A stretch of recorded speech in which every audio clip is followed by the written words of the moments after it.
Political news, sports news, crime news કે તમારા રાજ્યના સમાચાર, હવે દરેક ખબર પર રહેશે અમારી નજર. ગુજરાતનો સર્વશ્રેષ્ઠ ન્યૂઝ ચેનલ. ચાણસ્મા મામલતદાર કચેરી ખાતે ઉગમણા દરવાજા વિસ્તારમાં ઘણા સમયથી ઉભરાતી ગટરોની પાણી રોડ પર ફેલાવાતા બાબતે રહીશો દ્વારા અપાયેલ આવેદનપત્રને લઈ મહત્વની કામગીરી કરતી GUDC એજન્સી તથા પાલિકા સત્તાધીશો અને કર્મચારીઓ સાથે બેઠક કરી પૂરતી સમીક્ષા કરી સત્વરે સમસ્યાનો ઉકેલ લાવવા જણાવ્યું હતું. GUDC કંપનીને છેલ્લા 12 થી 13 મહિનાથી કામ સોંપવામાં આવ્યું હતું, છતાં હજુ સુધી માત્ર 5% જેટલું કામ કરવામાં આવ્યું હતું.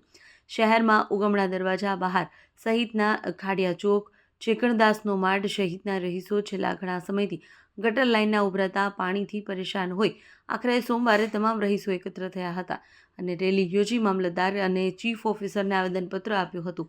સત્વરે યોગ્ય નિકાલ નહીં આવે તો આંદોલનની પણ ચીમકીઓ જારી હતી.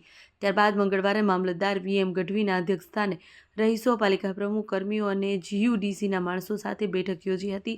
ઝડપથી સમસ્યાનો અંત લાવવા સૂચના આપી સ્થળ પર તપાસ કરી જરૂરી સૂચનો કર્યા હતા. રિપોર્ટર જય કિશન પટેલ.